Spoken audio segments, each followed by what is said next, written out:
राधे राधे भक्तों, आपका स्वागत है मेरे चैनल दिव्य दर्शन बाय मंजू में।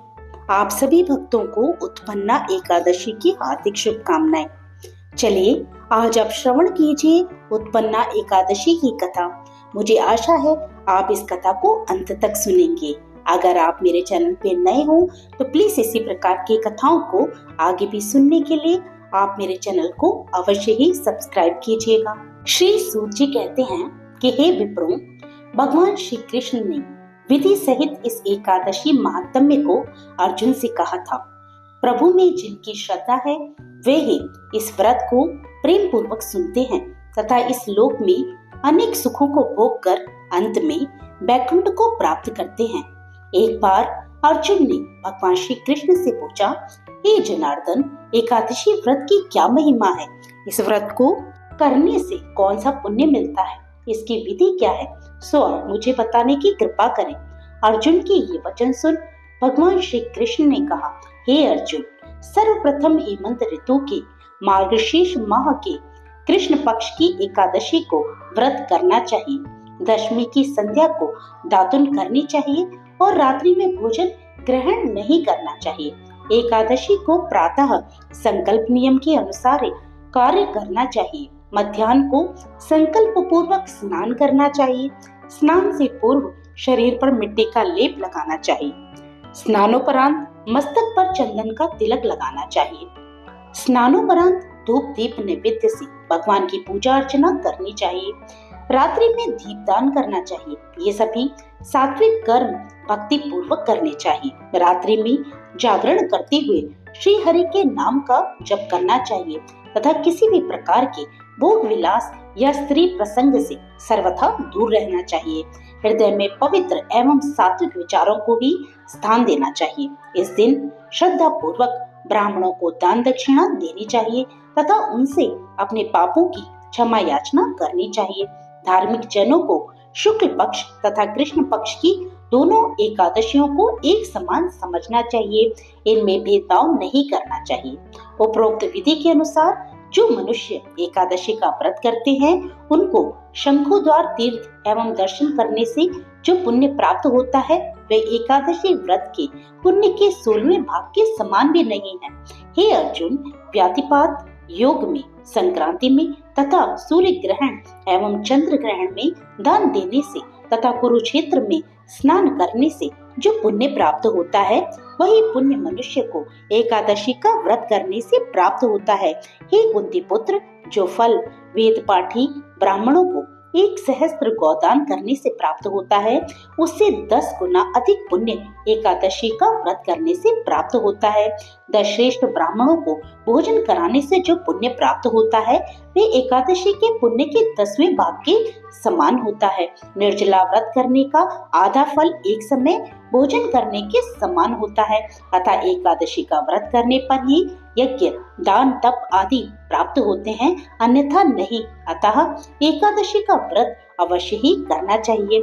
इस एकादशी के व्रत में शंख से जल नहीं पीना चाहिए। मांसाहार तथा अन्य निरामिष आहार का एकादशी के व्रत में सर्वथा निषेध है। एकादशी व्रत का फल सहस्त्र यज्ञों से भी अधिक है। भगवान श्री कृष्ण के वचन सुनकर अर्जुन ने कहा, हे प्रभु, आपने इस एकादशी व्रत के पुण्य को अनेक तीर्थों के पुण्य से श्रेष्ठ तथा पवित्र क्यों बताया है? कृपा करके ये सब आप विस्तार पूर्वक बताइए। श्री कृष्ण जी बोले, हे पार्थ, सतयुग में एक महाभयंकर दैत्य हुआ। उसका नाम मूर था। उस दैत्य ने इंद्र आदि देवताओं पर विजय प्राप्त कर उन्हें उनके पद से हटा दिया। तदुपरांत इंद्र ने भगवान शंकर से प्रार्थना की, हे भोलेनाथ, हम सब देवता मूर दैत्य के अत्याचारों से दुखी होकर मृत्युलोक में अपना जीवन व्यतीत कर रहे हैं। राक्षसों के भय से हम बहुत दुख और कष्ट भोग रहे हैं। मैं स्वयं बहुत दुखी और भयभीत हूँ, अन्य देवताओं की तो बात ही क्या है। अतः हे कैलाशपति, कृपया कर आप मूर दैत्य के अत्याचार से रक्षा का उपाय बताइए। देवराज की प्रार्थना सुन शंकर जी ने कहा, हे देवेंद्र, आप भगवान श्री हरि के पास जाइए। मधुकैटभ का संहार करने वाले भगवान विष्णु देवताओं को अवश्य ही इस भय से मुक्त करेंगे। महादेव जी के आदेशानुसार इंद्र तथा अन्य देवता क्षीर सागर गए। जहाँ पर भगवान श्री हरि शेष सैया पर विराजमान थे। इंद्र सहित सभी देवताओं ने भगवान विष्णु के समक्ष उपस्थित होकर उनकी स्तुति की। हे तीनों लोकों के स्वामी, आप स्तुति करने योग्य हैं। हम सभी देवताओं का आपको कोटि कोटि प्रणाम है। हे दैत्यों के संहारक, हम आपकी शरण में हैं, आप हमारी रक्षा करें। हे त्रिलोकपति, हम सभी देवता दैत्यों के अत्याचारों से भयभीत होकर आपकी शरण में आए हैं। इस समय दैत्यों ने हमें स्वर्ग से निकाल दिया है और हम सभी देवता बड़ी ही दयनीय स्थिति में मृत्यु लोक में विचरण कर रहे हैं। अतः अब आप ही हमारी रक्षा कीजिए। हे जगन्नाथ, आप हमारी रक्षा कीजिए। देवताओं की करुण पुकार सुनकर भगवान श्री हरि बोले, हे देवगणों, वे कौन सा दैत्य है जिसने देवताओं को जीत लिया है? आप सभी देवगण किसके भय से मृत्यु लोक में भटक रहे हैं? क्या वे दैत्य इतना बलवान है जिसने इंद्र सहित सभी देवताओं को जीत लिया है? तो निर्भय होकर मुझे संपूर्ण वृत्तांत बताओ। भगवान विष्णु के इस स्नेहमयी वचनों को सुनकर देवेंद्र ने कहा, हे प्रभु, प्राचीन काल में ब्रह्म वंश से उत्पन्न हुआ नाड़ी जंगम नाम का एक असुर था, जिसका मुर नामक एक पुत्र है जो चंद्रवती नामक नगरी में निवास करता है, जिसने अपने बल से मृत्युलोक एवं देवलोक पर विजय प्राप्त कर ली है तथा सब देवताओं को देवलोक से निकालकर अपने दैत्य कुल के असुरों को इंद्र, अग्नि, यम, वरुण, चंद्रमा आदि लोकपाल बना दिया है। वे स्वयं सूर्य बनकर पृथ्वी को तापता है तथा स्वयं मेघ बनकर जल की वर्षा करता है।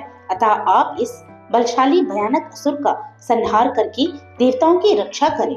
देवेंद्र के मुख से ऐसे वचन सुन भगवान विष्णु बोले, हे देवताओं, मैं आपके शत्रु का शीघ्र ही संहार करूंगा। आप सब इसी समय मेरे साथ चंद्रवती नगरी चलिए। देवताओं की पुकार पर भगवान विष्णु तुरंत ही उनके साथ चल दिए। उधर दैत्यराज मुर ने अपने तेज से जान लिया था कि श्री विष्णु युद्ध की इच्छा से उसकी राजधानी की ओर आ रहे हैं। अतः अपनी राक्षस योद्धाओं के साथ वह भी युद्ध भूमि में आकर गरजने लगा। देखते ही देखते युद्ध आरंभ हो गया।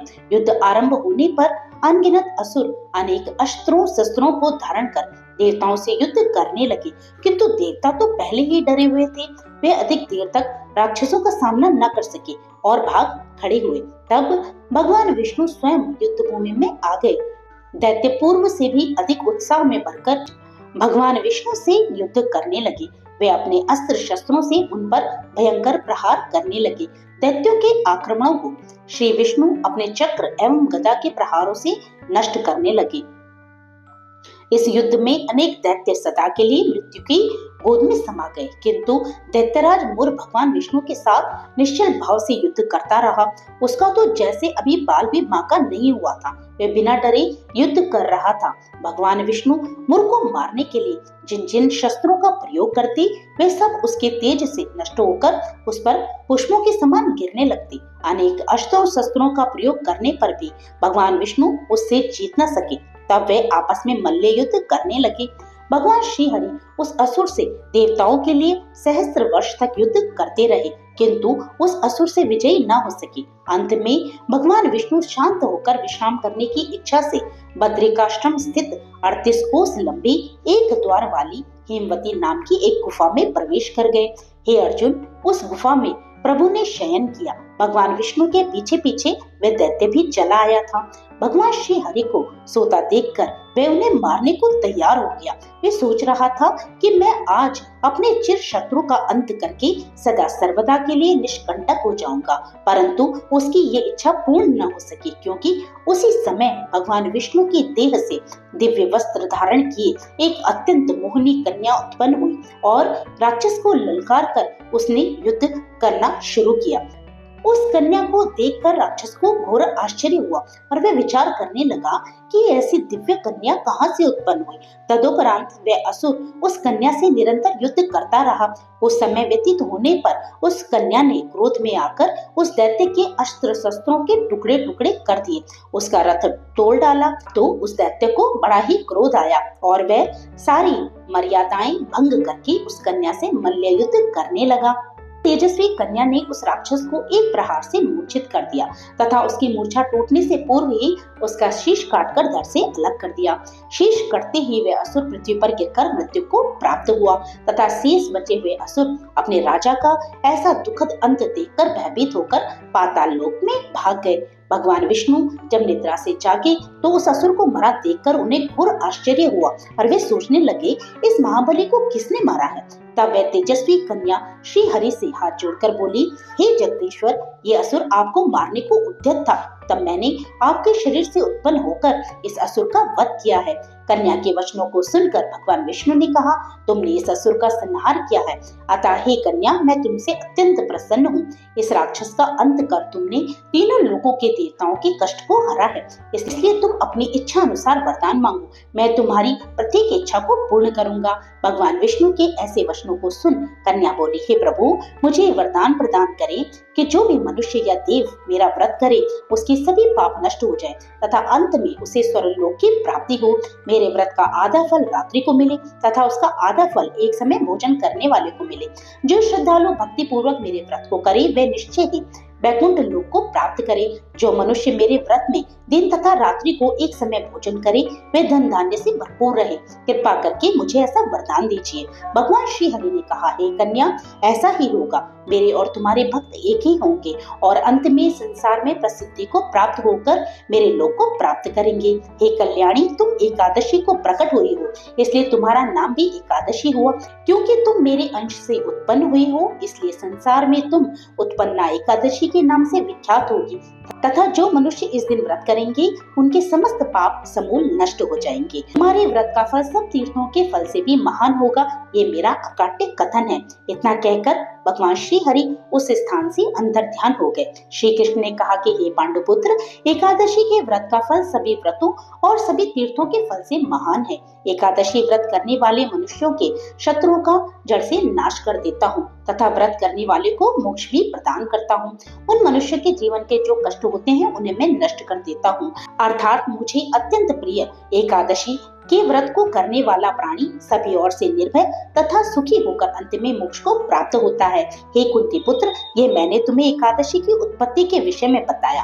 एकादशी व्रत सभी पापों को नष्ट करने वाला और सिद्धि प्रदान करने वाला है। जो मनुष्य एकादशी महात्म्य का श्रवण एवं पठन करेंगे उन्हें अश्वमेध यज्ञ के समान फल की प्राप्ति होगी। ये मेरा अकाट्य वचन है। तो प्रेम से बोलिए जय श्री हरि। तो भक्तों, ये थी आज की उत्पन्ना एकादशी की कथा। मैं आशा करती हूँ कि आपको ये कथा बेहद ही पसंद आई होगी।